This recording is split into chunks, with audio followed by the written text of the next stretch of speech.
We're joined by the Nobel Prize-winning scientist, former president of the Royal Society, director of the Cricket Institute. God, I've given you so many distinguished jobs just there. Paul Nurse, very good to see you, Paul. As it happens, your extraordinary institute, the Cricket Institute, has become a vaccine centre. I mean, what is your view about whether it's been rational for other European countries to pause the rollout of the AstraZeneca vaccine based on what some people say is fairly limited data that it causes blood clots? Well, what's interesting here is, of course, the European Union itself has recommended not to pause the AstraZeneca vaccine rollout. It is individual countries.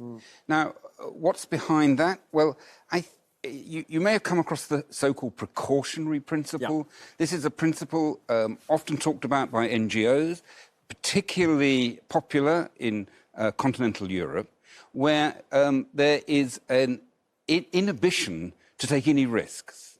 And the reason why we had a problem we saw with Macron saying don't use it over the 65s is because there wasn't quite enough numbers in over 65 to be certain of the outcome. The reason why blood clotting's there is because somebody's alerted it and they need to look at it. But the problem with that is if you take that sort of precautionary approach, you don't fully take account of the risks of not doing it, and those are significant. So it's a national problem there, and partly, I think, because of the precautionary principle. And why do you think, I mean, actually, we saw this in some of the judgments that some would say this government made in the course of the crisis. Why is it that politicians seem to be so bad at essentially comparing risks? They say there's a risk here, but then they don't think of the risks that are increasing by taking a particular course of, as you say, precautionary action. Well, I think we have to accept it is quite difficult. I mean, they are faced with difficult decisions. I think they perhaps get driven too much by the wrong things and what may play out at that moment. But it's absolutely crucial that you get advice and you do evaluate all these risks and come to sensible decisions.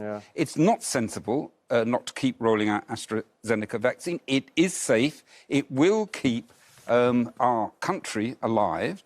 We should keep it on, keep it going. Paul, I've got lots more I want to ask you. Please don't go away, because there'll be more from Paul Nurse, more from Jess Phillips, more from Maria Miller. Don't go away. Welcome back. In just a moment, I'll be speaking more with the Nobel Prize-winning scientist and director of the Francis Cricket Institute. Oh, my God, we're giving you all his titles again. Paul Nurse, but first, Anushka. Thank you. Now, there was quite something in front of a select committee today when Dominic Cummings gave evidence. And as you may know, he is not one to mince his words. He was absolutely withering about the Department of Health, according to Stephen Swinford from The Times. As Robert said earlier, he described it as a smoking ruin in terms of procurement and PPE, and said that Patrick Vallance, who's the chief scientific advisor, had said that the vaccine procurement should not be run out of DH. And let me also show you a tweet here from Pippa Crerar in The Mirror. On he went, Dominic Cummings, to say that we need an emergency process so the state can move quickly in the future. He said needs pandemic infrastructure so we don't have the disaster we saw last year. And I think I'm going to show you one tweet that Robert has just noticed now. Here we go. Robert, your tweet. Important from AstraZeneca. Our UK domestic supply chain is not experiencing any disruption and there is no impact on our delivery schedule. So why the UK...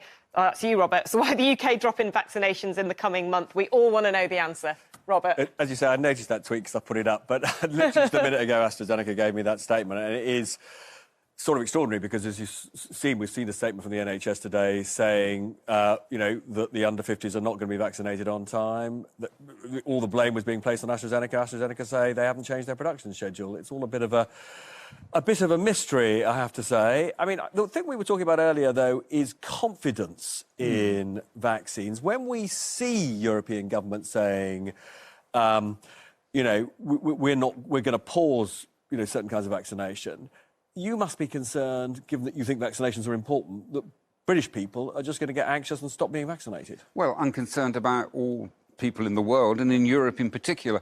You'll notice that the numbers in France, which were never good, just plummeted. Didn't have much effect in the UK and not so much effect elsewhere. But it is very damaging. That's why communication's got to be thought about really carefully. and you've got to have say the right things in the right way. And what we've seen throughout this pandemic is actually not really great communication. We've seen overstatement and underperformance. We've seen misleading remarks. We've seen the anti-vaxxers, operating. And we've got to get science community and medical communications right. And that means you can't revert to one-liners. They're not populist, tabloid one-liners. That's where the government went, certainly at the beginning. And science is more complicated, and they need to treat the public as grown-ups. And that requires much more careful communication than it seems that the communication people in Downing Street are able to deliver.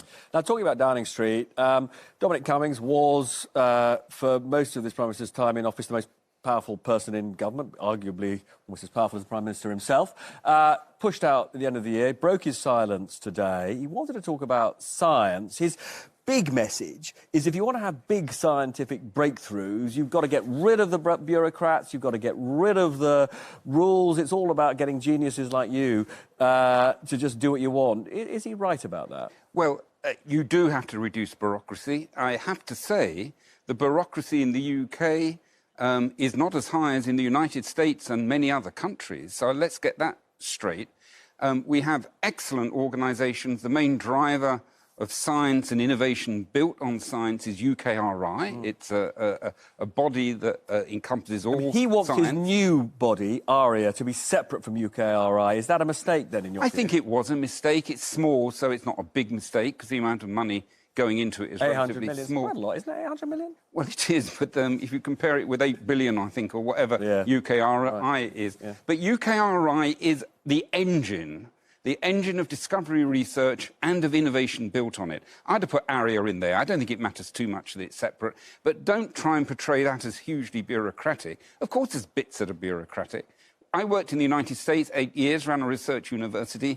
I couldn't bear the bureaucracy there. So it's good to reduce bureaucracy. We do have some. Let's get rid of it, but it isn't awful.